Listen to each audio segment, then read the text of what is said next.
Scrap it. Scrap the whole damn line. The CEO's voice cracked against the concrete walls, echoing through a factory floor that should have been deafeningly loud, but was terrifyingly silent.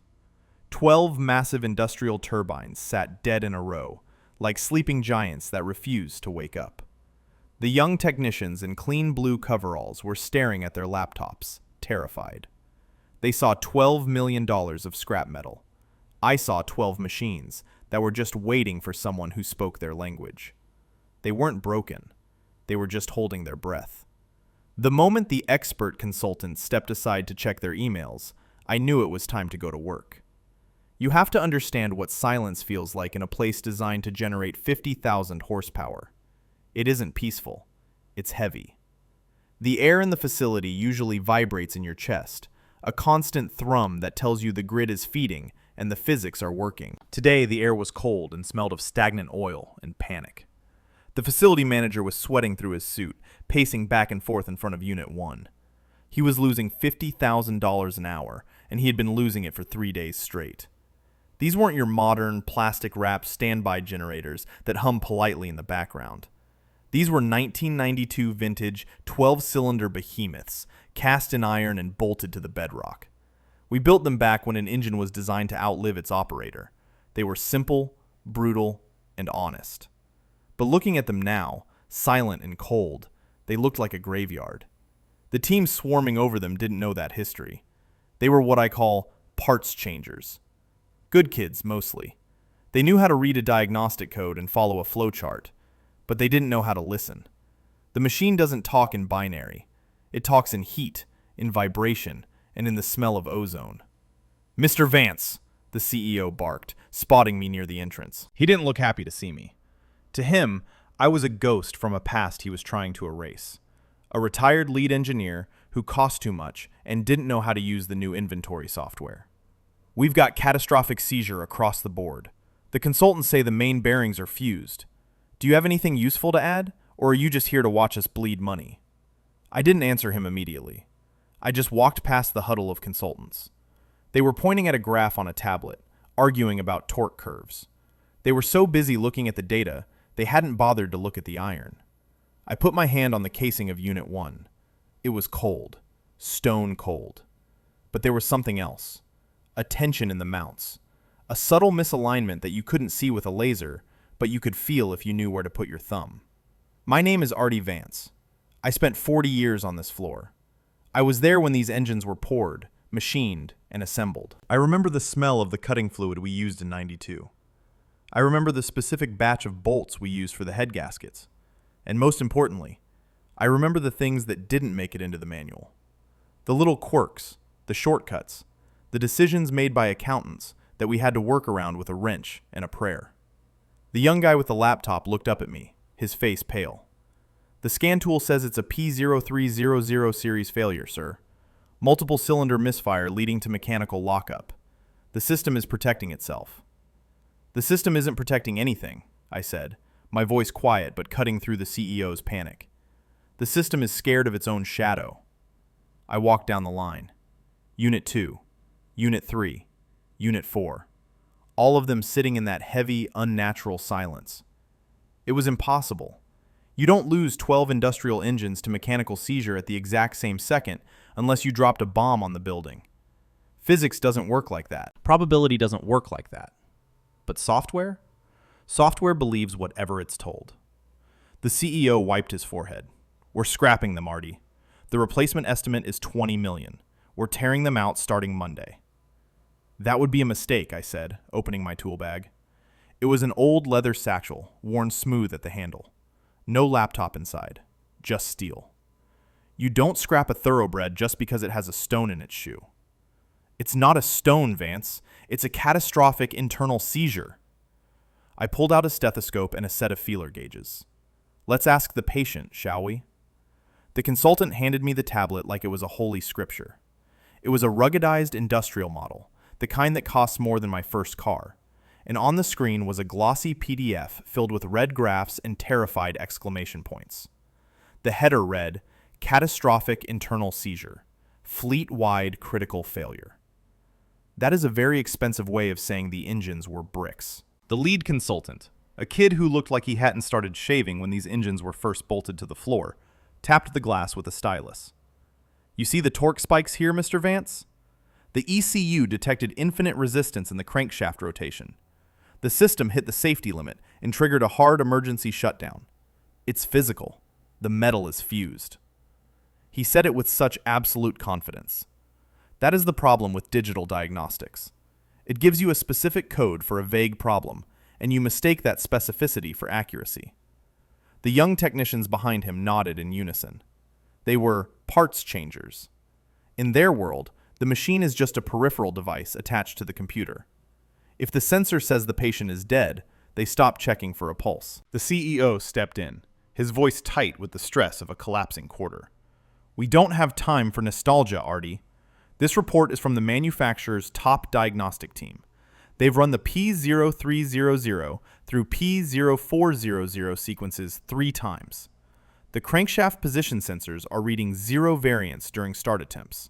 That means nothing is moving. If we try to bypass the safety and force them to turn, we risk a catastrophic explosion. Liability alone would bankrupt us." He was reciting the executive summary. He was a money man, and in his world, numbers were absolute. If the spreadsheet said the asset was depreciated to 0, then the asset was 0. I looked at the row of silent giants. 12 engines, I said, mostly to myself. 12 independent lubrication systems. 12 separate fuel supplies. And you were telling me they all decided to weld their own bearings to the crank at the exact same millisecond? The consultant adjusted his glasses, annoyed that I wasn't bowing to the data. "It is statistically unlikely, sure, but the code is critical mechanical blockage. You can't argue with the code, Mr. Vance. The computer doesn't lie." "I can argue with the code," I said, "because I wrote the original logic for the error handling on this model back in '89. The room went quiet. The computer isn't seeing a blockage. It is seeing a refusal to spin. Those are 2 different things. A seized engine is a tragedy. A stubborn engine is a puzzle. You are treating a puzzle like a tragedy because it is easier to write off $20 million than it is to get your hands dirty figuring out why the pieces don't fit." The CEO's face reddened. "We are not writing this off because it's easy.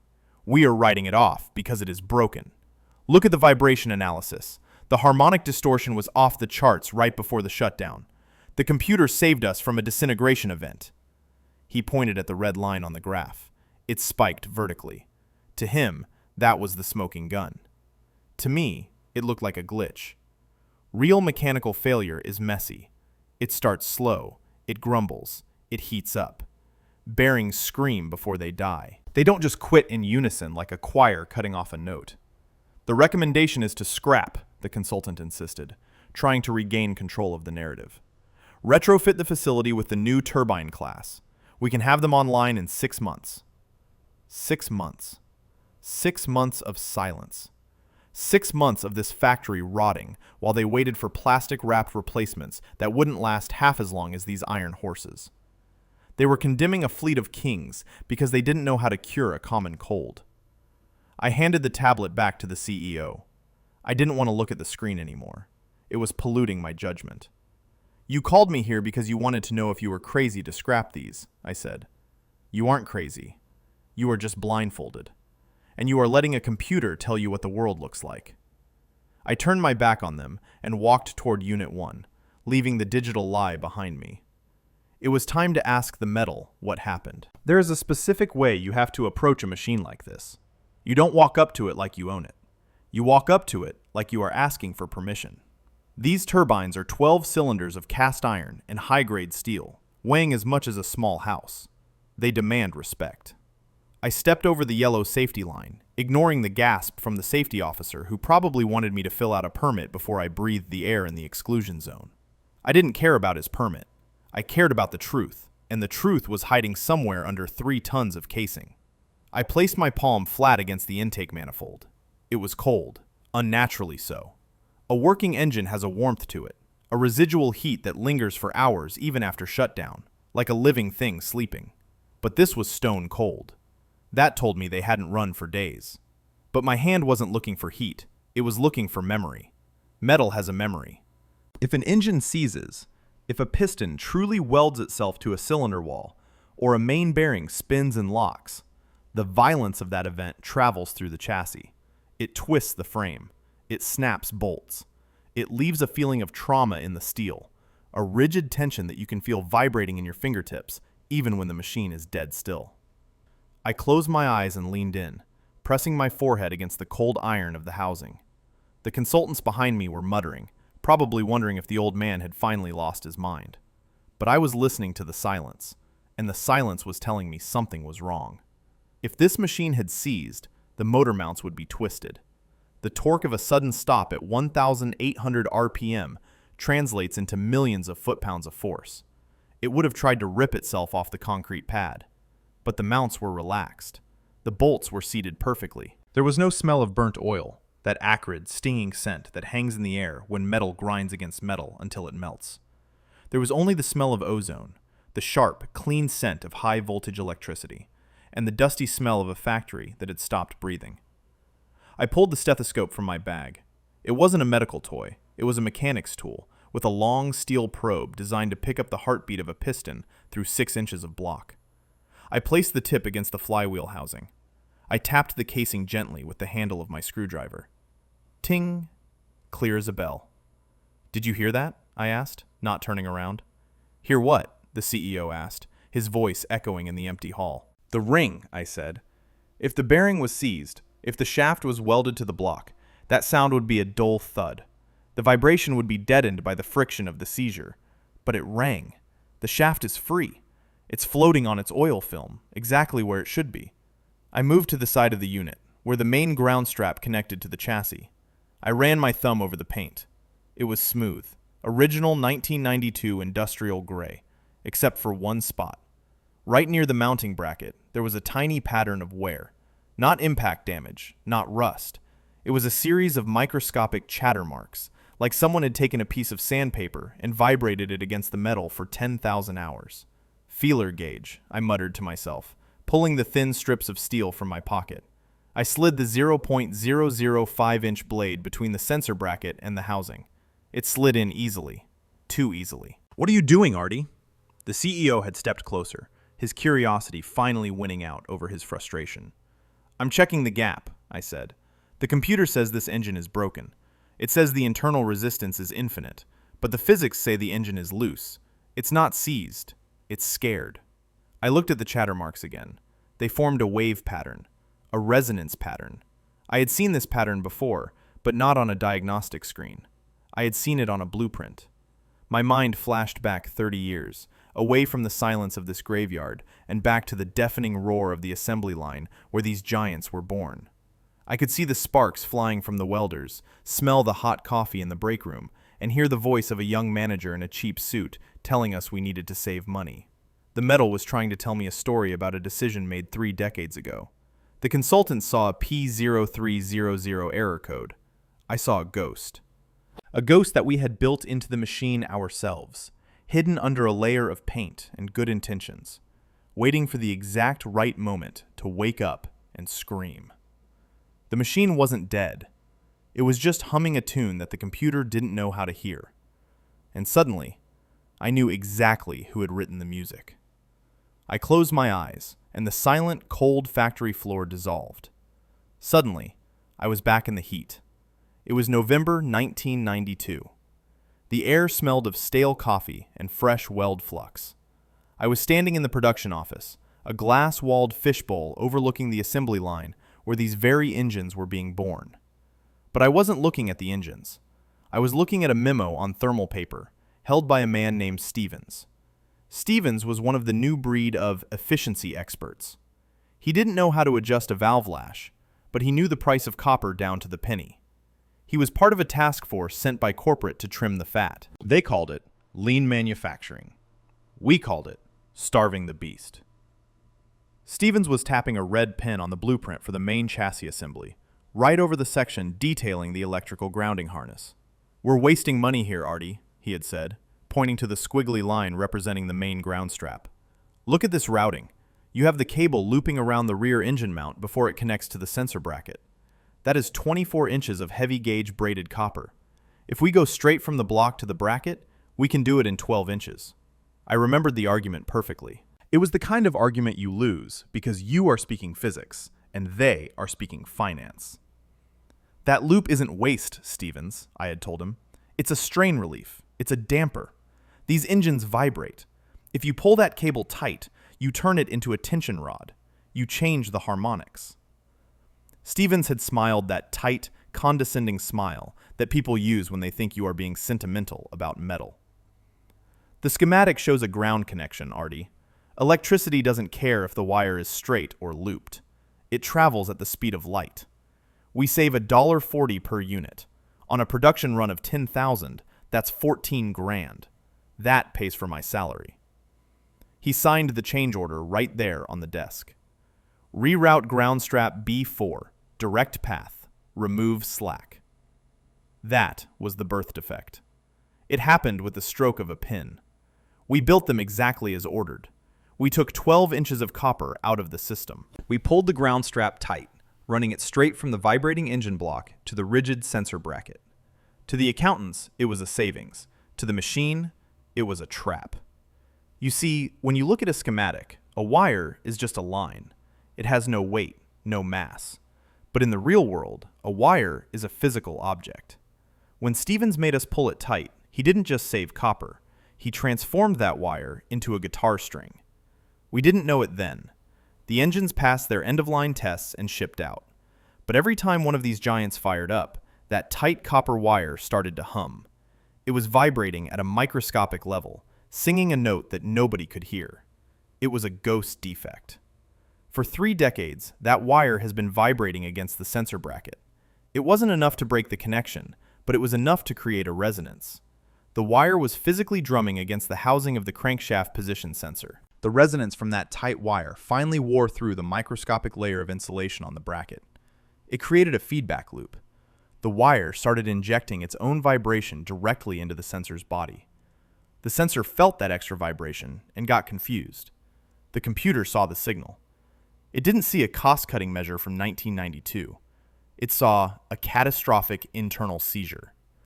And because it is programmed to protect the machine, it screamed, "Emergency stop," and shut the whole fleet down. I opened my eyes and looked at the chatter marks on the bracket again. They weren't scars from a broken engine. They were the footprints of a 30-year-old mistake. Stevens saved the company $14,000 in 1992, and today, that savings was about to cost them $20 million. The machine wasn't broken. It was just singing the song we taught it to sing. And I was the only one left alive who knew the lyrics. The ghost wasn't a spirit. It was 12 inches of missing copper. To understand why a piece of copper wire can kill a 50,000 horsepower generator, you have to understand the most destructive force in mechanics: resonance. It is the invisible killer. It is the force that tore the Tacoma Narrows Bridge apart in 1940. It is the reason soldiers break step when crossing a bridge. And it is the reason why, back in the drafting room, we live and die by something called the 20% rule. The rule is simple. Every physical object in the universe, from a skyscraper to a guitar string to a mounting bolt, has a natural frequency, a specific pitch where it wants to vibrate. If you tap a wine glass, it rings at a C sharp. That is its natural frequency. In heavy machinery, you never ever design a component with a natural frequency that sits within 20% of the machine's operating speed. If the engine spins at 1,800 RPM, which is 30 Hertz, you make sure every bracket, bolt, and wire on that chassis vibrates at less than 24 Hertz or more than 36 Hertz. You leave a safety buffer, because if the engine hits that magic number and the component matches it, the vibration doesn't just shake the part, it amplifies it. The energy stacks up. A tiny vibration becomes a violent oscillation that can snap steel like a twig.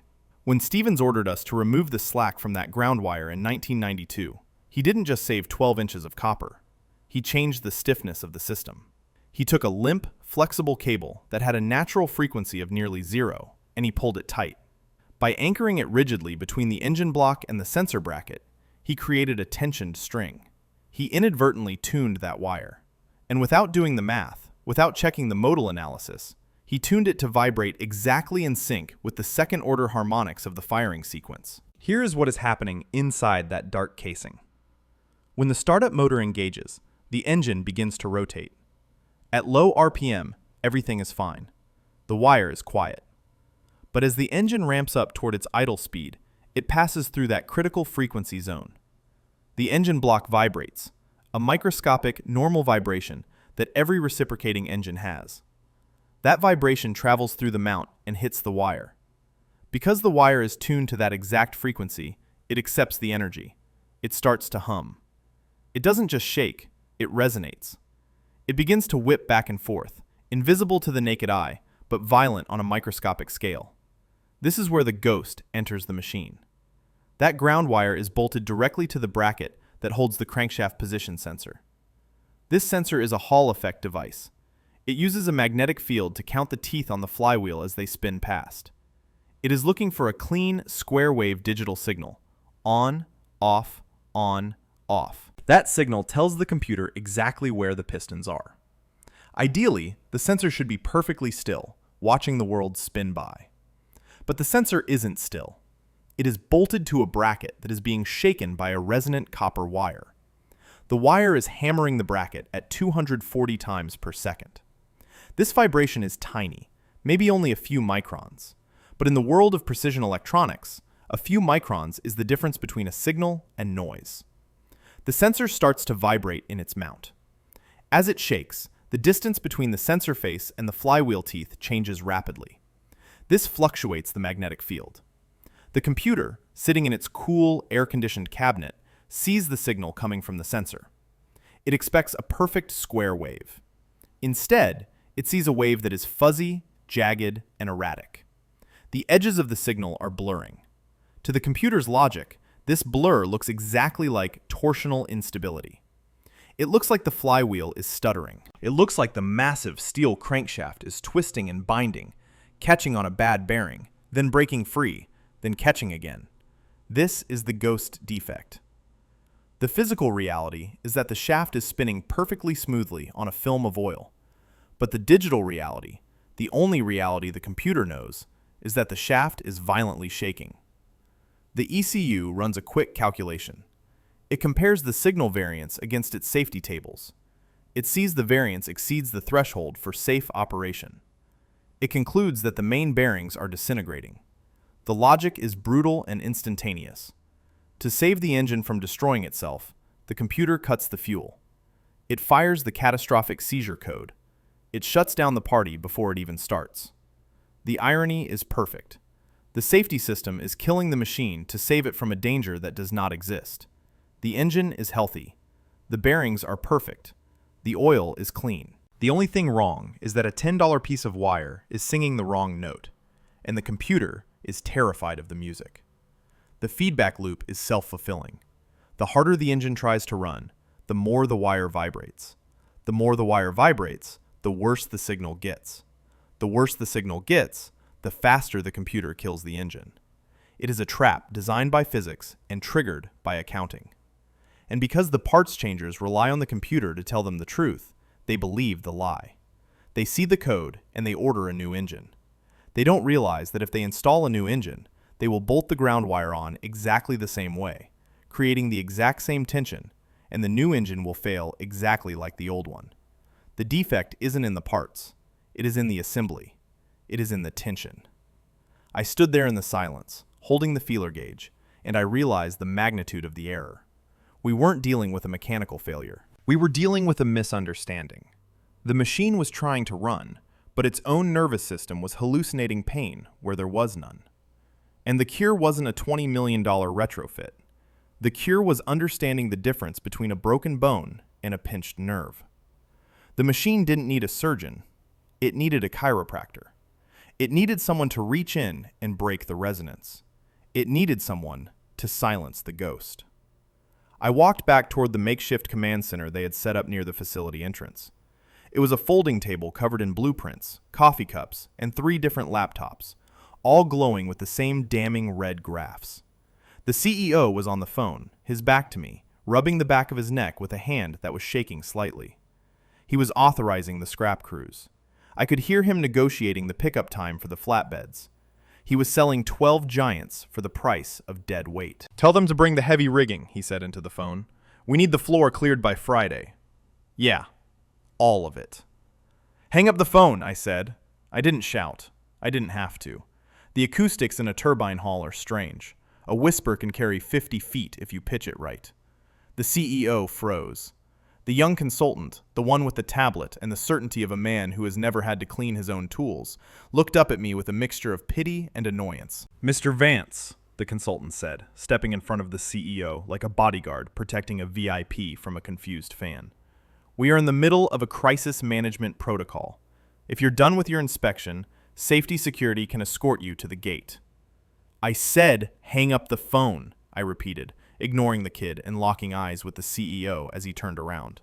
"Unless you want to explain to the board why you scrapped $20 million of functioning hardware because of a 10-cent vibration." The CEO lowered the phone, but he didn't hang up. "Functioning? Artie, the crankshafts are locked. The resistance is infinite. We have the data." "You have data," I corrected him, dropping my heavy tool bag onto the folding table. The crash of steel on plastic made everyone jump. "I have the truth. There is a difference." I reached into the bag and pulled out the feeler gauge, tossing it onto the pile of printouts. It looked ridiculous there. A greasy, bent piece of metal sitting on top of high-definition color charts. "Your machines aren't seized. They are hallucinating, and you are about to execute them for it." The consultant laughed, a nervous, sharp sound. "Hallucinating? That is an anthropomorphism, Mr. Vance. Machines don't hallucinate. They operate on binary logic: pass or fail, run or stop." "That is exactly your problem," I told him, leaning over the table. "You think the world is binary. You think because the computer says stop, the machine is broken. But you didn't ask why the computer said stop. You just trusted the sensor." I looked at the CEO. "Do you remember the efficiency directive of 1992? The one where corporate sent those kids down here to trim the fat?" He frowned. "That was 30 years ago, Artie. What does that have to do with a fleet failure today?" "It has everything to do with it," I said. "Because in 1992, to save $1.40 per unit, we shortened the ground wire on the sensor bracket. We pulled it tight. We turned a damper into a tuning fork. For 30 years, that wire has been humming at exactly 240 Hz every time these engines start. It didn't matter before because the insulation held. But time is a patient mechanic. The insulation finally wore through last week. Now, that wire is singing directly into your crankshaft sensor." The room went quiet. The kind of quiet where you can hear the hum of the fluorescent lights. The consultant was tapping furiously on his tablet, probably trying to Google ground wire resonance. "You're telling me," the CEO said slowly, his face flushing red, "that my entire fleet is down, that I am losing $50,000 an hour because of a loose wire." "Not a loose wire," I said, "a tight one. A wire that is vibrating at the exact frequency your computer interprets as a seizure. Your sensor isn't seeing a locked shaft. It's seeing a ghost signal. It's seeing a shadow and thinking it's a wall." The consultant looked up, his face pale. He had finally found the schematic. He was looking at the routing path I had described. "The signal variance," he stammered. "If the sensor is vibrating at 240 Hz, that would create a signal alias. It would look like high-frequency torsional instability. The ECU would interpret that as a bearing failure." "Exactly," I said. "The computer is doing exactly what it was told to do. It sees a dangerous vibration, so it kills the engine to save it. But the vibration isn't coming from the engine. It's coming from the monitor." The CEO looked from me to the consultant, then back to the row of silent machines. He was doing the math in his head. "The risk calculation.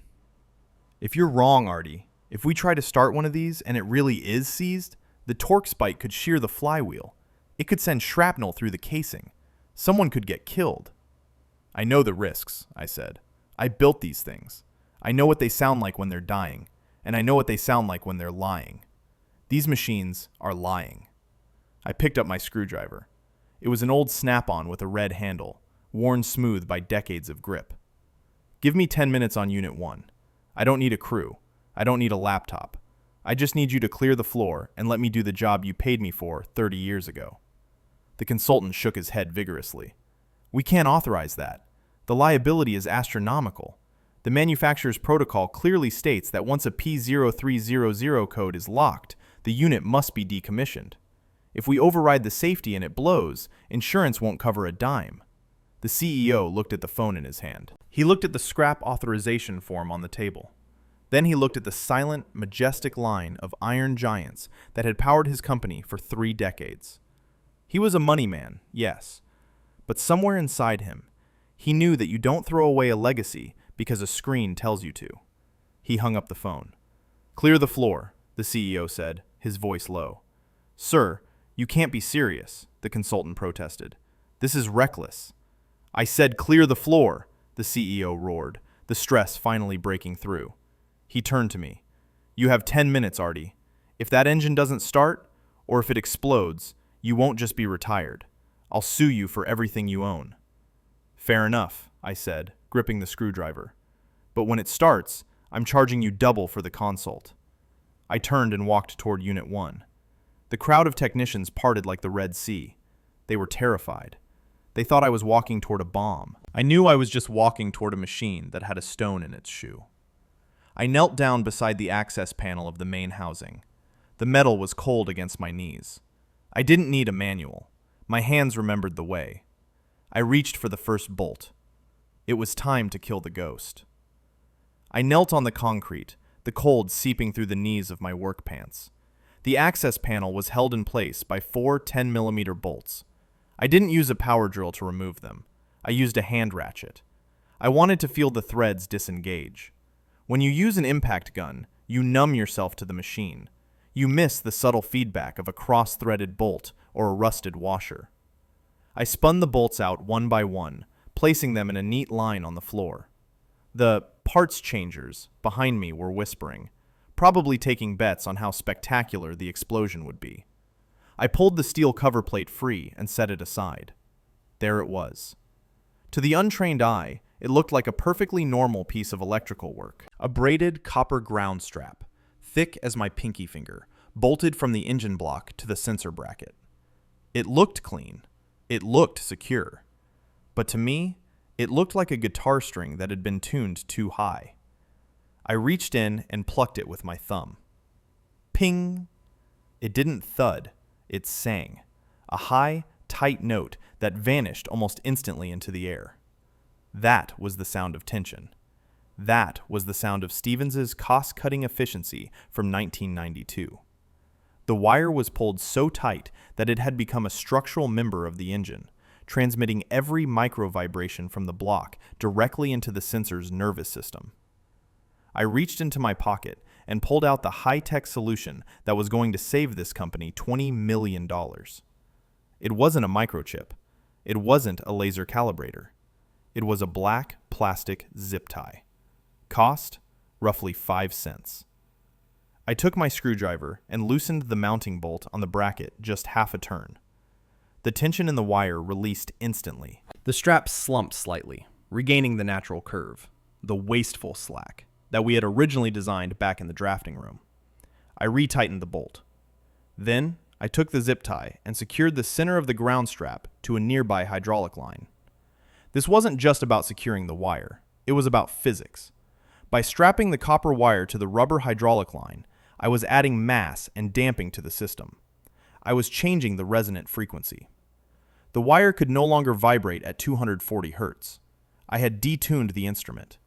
The ghost couldn't sing anymore because I had cut its vocal cords. That's it? The consultant asked. He had crept closer, unable to help himself. He was looking at the zip tie like it was a piece of alien technology. You just tied it down? I didn't just tie it down, I grunted, standing up and wiping my hands on a rag. I changed the harmonics. The wire is dead now. It's just a conductor again. I picked up my tool bag and walked over to the human-machine interface, the control panel. The screen was still flashing a red banner. Critical failure. Do not attempt restart. I pressed the Acknowledge button. The banner flickered. Then I pressed Reset. The room held its breath. The young technicians were backing away, shielding their eyes. The CEO was standing rigid, his knuckles white as he gripped the edge of the folding table. They were expecting the sound of metal shearing, the scream of a dying engine. System ready, the screen blinked. The computer had checked the sensor, and for the first time in a week, the sensor wasn't vibrating. The ghost was gone. I looked at the CEO. You might want to cover your ears. She's been sleeping for a while. She's going to wake up grumpy. I didn't hesitate. I pressed the green Start button. The sequence began. The auxiliary oil pump whirred to life, priming the galleries. Then, the heavy clunk of the starter solenoid engaging the flywheel. And then, the sound that separates the mechanics from the boys. Whine, whine, whine, whine.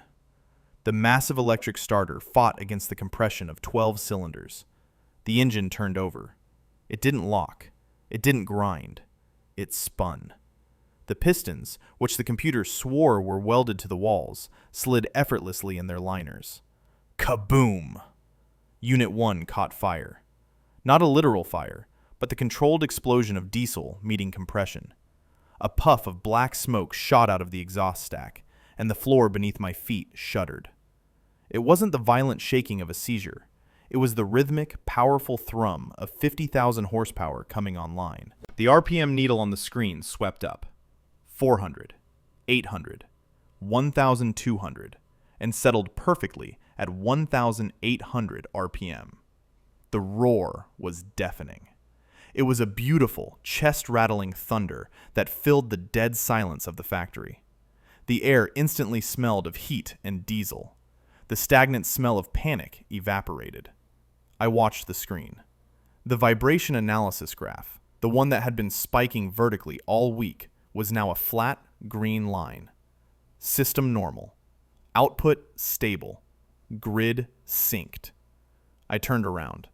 The consultant was staring at the engine with his mouth open, looking from the spinning flywheel to the zip tie and back again. The technicians had lowered their hands. The CEO hadn't moved. He was staring at the machine like it had just risen from the dead. I walked over to him, leaning close so he could hear me over the roar of the engine. "She's not broken," I shouted. "She just needed a little slack." The CEO looked at the screen, then at me. The color was coming back into his face. The red "scrap" stamp on the paperwork in front of him suddenly looked very premature. The machine wasn't a piece of junk. It was perfect. It had just been misunderstood by a smart computer and a tight wire. I pointed to the next unit in the line. "Unit 2 has the same problem. Do you want me to fix it, or do we need to call a board meeting to approve the expense of another zip tie?" I didn't wait for the CEO to answer. I didn't wait for the consultant to run a simulation. I just walked to Unit 2. The floor was already vibrating beneath my boots from the power of the first engine, a steady, rhythmic thrum that felt like a heartbeat returning to a dead body. I knelt down, spun the bolts, and exposed the next ghost. It was exactly the same. The copper ground strap was pulled tight as a bowstring, vibrating with a phantom energy that the computer was misinterpreting as a death rattle. I pulled out another zip tie. Zip. I secured the strap. I broke the harmonic loop. I hit the reset button. Unit 2 roared to life, joining its brother in the chorus. I moved to Unit 3, then Unit 4. It became a rhythm. Loosen, release, secure, reset, ignite. It took me less than 40 minutes to walk down the entire line. One by one, the giants woke up. The silence that had been strangling the facility for 3 days was systematically beaten back by the deafening, beautiful roar of 12 massive diesel generators running at full load. By the time I hit the start button on Unit 12, the air in the factory was hazy with heat and the smell of hot iron. The noise was absolute. You couldn't hear yourself think, which was good because it meant the CEO couldn't listen to the consultants anymore. He had to listen to the engines. I walked back to the command table, wiping grease from my hands onto a rag. The atmosphere had shifted entirely. The panic was gone, replaced by a stunned, heavy realization. The CEO was staring at the row of machines, his mouth slightly open. He wasn't looking at the red graphs on the laptops anymore. He was watching the flywheels spin. The consultant was sitting in a folding chair, looking defeated. He had $12 million of diagnostic equipment that had been outsmarted by 60 cents worth of plastic zip ties. He looked up at me as I approached. "It doesn't make sense," he shouted over the roar, though we had to lean in close to hear each other. "The manufacturer's database. It doesn't list ground strap resonance as a known failure mode for this model. We checked the bulletins. There was nothing." "Of course there wasn't," I said, tossing the empty bag of zip ties onto the table. "Think about it like a corporate accountant. They made 10,000 of these engines in the 90s. They saved 14 grand on the copper. If they admitted that the routing was defective, they would have had to issue a recall for every single unit. They would have had to pay for field teams to go out and install longer cables. That would have cost them millions. So they did the math. They calculated that most of these engines wouldn't see enough runtime for the insulation to wear through until the warranty was long gone. They bet against the ghost, and they won." The CEO turned to look at me, his eyes wide. "You're saying they knew? They knew we were sitting on a time bomb?" "They knew they created a resonance loop," I corrected. "They just didn't think it would be loud enough to trick the new generation of sensors. That's the irony. The engines were fine. The old analog sensors we used in the 90s probably wouldn't have even noticed the vibration. But when you upgraded the control systems 5 years ago, you installed high-sensitivity digital Hall effect sensors. You gave the machine sharper ears, so suddenly it could hear the ghost. You upgraded yourself into a crisis." The parts changers were standing around the perimeter, looking at their laptops with a newfound suspicion. For the first time in their careers, they were realizing that the screen is not the world. The screen is just a report of the world, and reports can be wrong. They had been ready to scrap $20 million of perfectly good iron because a line of code told them to. They were ready to kill the patient because the thermometer was broken. "This is why we keep the old blueprints," I said, tapping the side of my head. "This is why you don't fire the guys who remember where the bodies are buried. You have an entire department of bright kids who know how to code, but you don't have a single person who knows how to listen. You replaced institutional knowledge with software updates, and it almost cost you this entire plant." The CEO looked at the consultant, then back to me. The shame on his face was palpable. He had called me a relic. He had tried to push me out the door. Now, the relic was the only thing standing between him and a board inquiry. "The report said catastrophic seizure," the CEO muttered, shaking his head. "It was so specific. It had decimal points." "Accuracy and truth aren't the same thing," I said, packing my stethoscope back into the leather satchel. "The computer measured the vibration accurately. It just lied about what it meant. That's the danger of the digital age. We have more data than ever, but we have less understanding. We have sensors that can detect a fly landing on a turbine blade, but we don't have the common sense to look for a tight wire." I looked down the line at the 12 machines, humming in perfect, violent unison. They were happy. They were doing what they were built to do: turn fuel into power.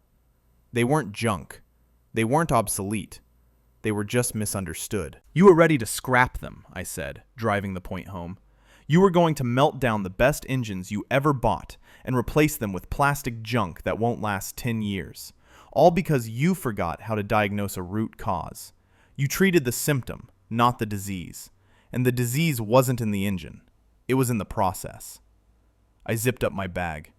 The sound of the zipper was lost in the roar of the plant, but the gesture felt final. The crisis was over. The ghost was dead, tied down with plastic and physics. "Don't scrap the line," I said, throwing the bag over my shoulder. "And don't fire the kids. They aren't stupid. They're just blind. Teach them to look at the metal before they look at the screen. Buy them some feeler gauges. And for God's sake, tell them to stop trusting the manual so much. The manual was written by the same guys who shortened the wire." The CEO walked me to the heavy steel fire doors. The noise of the plant was fading behind us, but the vibration was still in the floor. It felt good. It felt like money being made instead of lost. He looked different now, smaller. The arrogance of the boardroom was gone, replaced by the uncomfortable realization that he didn't actually know how his own factory worked. "Send us the invoice, Artie," he said. offering a hand that felt too soft. We'll expedite payment. Though I imagine it's hard to justify a high hourly rate for, what was it? Tying a knot? I didn't shake his hand. I just adjusted the strap of my bag. You aren't paying for the zip tie, I told him. And you aren't paying for the 40 minutes I spent on the floor. You're paying for the 40 years I spent learning which wire was lying to you. You're paying for the institutional memory that you tried to erase because it didn't fit on a spreadsheet. He nodded, looking at his expensive shoes. We relied too much on the diagnostics. I see that now. It's not just the diagnostics, I said, pointing back at the control room, where the consultants were packing up their useless tablets. It's the culture. You treat these machines like appliances. You think if you buy the support package and download the firmware, you're safe. But you're not. Every machine has a ghost. Every line of code has a blind spot. When you fired the old crew, the guys who knew the smell of a hot bearing versus a hot wire, you threw away the only manual that actually matters. I pushed the door open, letting the cool evening air hit my face. Keep the blueprints, I said, turning back one last time. The paper ones. The ones with the coffee stains and the handwritten notes in the margins. Because when the server crashes and the cloud goes dark, those pieces of paper are the only things that will tell you how to turn the lights back on. He stood there in the doorway, a small figure against the massive backdrop of the facility he ostensibly commanded. He looked lonely. That's the thing about being a modern manager. You sit in a tower of data, completely isolated from the truth of the iron. I walked to my truck, an old diesel that rattled just enough to let me know it was alive. As I climbed in, I thought about the next generation of machines coming down the pipe. They are worse. They don't just have sensors, they have encrypted control modules. They have software locks that prevent you from even opening the hood. We are building a world of black boxes, designed to be unfixable, designed to be replaced. We are building a world where the parts changers are the only ones left. And when the computer gets confused, everything stops. The ghost in the machine is getting louder, and we are forgetting how to speak its language. But not today. Today, physics won. Today, we proved that a 5-cent piece of plastic and a little bit of listening is worth more than $20 million of panic. I started the engine, listening to the tappets settle into their rhythm. It wasn't a perfect sound, but it was an honest one. As I pulled onto the highway, I rolled down the window. I could still hear the faint, low-frequency thrum of the plant in the distance. $12 million of scrap metal was back online, powering the grid, all because we stopped looking at the screen and started listening to the song. The computer saw death, but the metal was just humming the wrong tune. If you want to keep the institutional knowledge alive before it's scrapped forever, subscribe. We've got more ghosts to hunt.